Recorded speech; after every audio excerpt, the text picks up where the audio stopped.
توحید کے بارے میں آپ سماعت کر رہے تھے۔ آج ایک مسئلہ کسی محترم نے پوچھا تو آپ کو گوش گزار کرنا ہے۔ میں نے پہلے آپ کی بارگاہ میں عرض کیا تھا کہ ایک ہے توحید اور ایک ہے حقوق توحید، یعنی توحید کا حق کیا ہے۔ توحید کا حق یہ ہے کہ جیسے ہم نے اللہ کو بن دیکھے مانا ہے، اگر اس کے اصول و قوانین میں ہمیں سمجھ نہ بھی آئے تب بھی ہم نے اسی طرح ماننا ہے۔ اسی طرح اس کے حقوق توحید میں سے ہے کہ اس نے ہمارے اوپر حج فرض کیا ہے۔ اس کا مسئلہ آج وضاحت سے سن لیں کہ حج کس پر فرض ہوتا ہے۔ میں نے پہلے بھی یہ مسئلہ ایک دفعہ بیان کیا ہے۔ حج ہر اس شخص پر فرض ہوتا ہے ان دنوں میں جو ابھی دن ہے، اس سے قبل جو حج کے لیے ٹکٹیں وغیرہ کھلی ہوئی تھیں، حکومت نے اجازت دی ہوئی تھی، ان دنوں میں اگر کسی بھائی کے پاس اتنے پیسے ہوں آ بھی سکتا ہے، جا بھی سکتا ہے،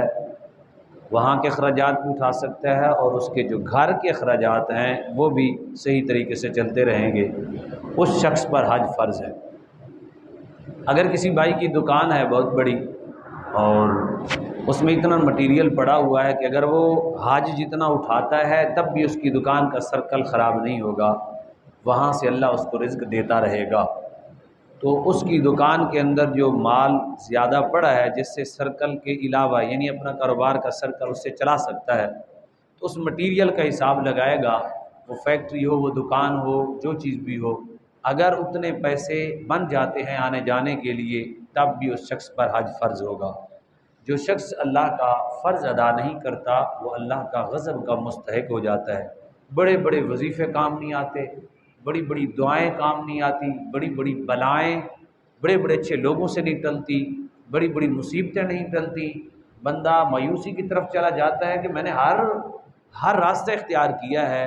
اور ہر طرح کا صدقہ و خیرات کیا ہے، ہر طرح کی دعائیں اور نفل عبادات کی ہے، گریہ کی ہے، رویا ہوں، لیکن میرا کام ہی نہیں بنا۔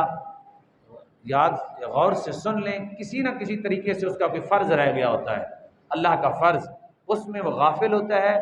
جس کی وجہ سے جب بندہ اللہ کے غضب کا مستحق ہو جائے اس وقت وہ ترقی نہیں کر سکتا، اس کے معاملات خرابی کی طرف جاتے ہیں۔ اگر کسی شخص نے اپنے لیے یا اپنی بیٹی بیٹے یا کسی کے لیے نکاح کے لیے پیسے رکھے ہوئے ہیں، حج کے دن آ گئے ہیں، اتنے پیسے ہیں، آ بھی سکتا ہے تو جا بھی سکتا ہے، تو اس پر بھی فرض ہے وہ پہلے حج کرے۔ اگر کیونکہ نکاح کرنا سنت ہے، نکاح فرض نہیں ہے، نکاح واجب نہیں ہے، نکاح اگر فرض کی شکل اختیار کر جائے تو پھر حج کو مؤخر کر دی۔ کیسے؟ یعنی 101% امکان ہے زنا ہوگا، گناہ ہو جائے گا، اور اس کے مواقع اور ذرائع بھی موجود ہیں، گناہ سرزد ہو جائے گا، تو اب اس کو اجازت ہے وہ اپنا نکاح کرے، بیٹی ہے یا بیٹا اس کا کرے یا اپنا ہے اس کا کرے، اس صورت میں جائز ہوگا۔ عام صورتوں میں جیسے عام صورت ہوتی ہے اس صورت میں اگر پیسے جمع کیے ہوئے ہیں،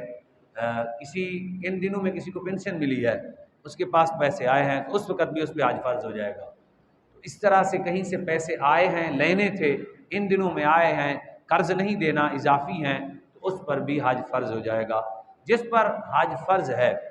اسے چاہیے کہ وہ جلدی ادا کرے، اگر اس سے تاخیر ہو گئی ہے تو اللہ سے معافی مانگے اور اس کی خوب تیاری کرے۔ اللہ کریم کی بارگاہ میں دعا ہے جس طرح اس نے ہمیں توحید کا عقیدہ دیا ہے اسی طرح حقوق توحید ادا کرنے کی بھی توفیق نصیب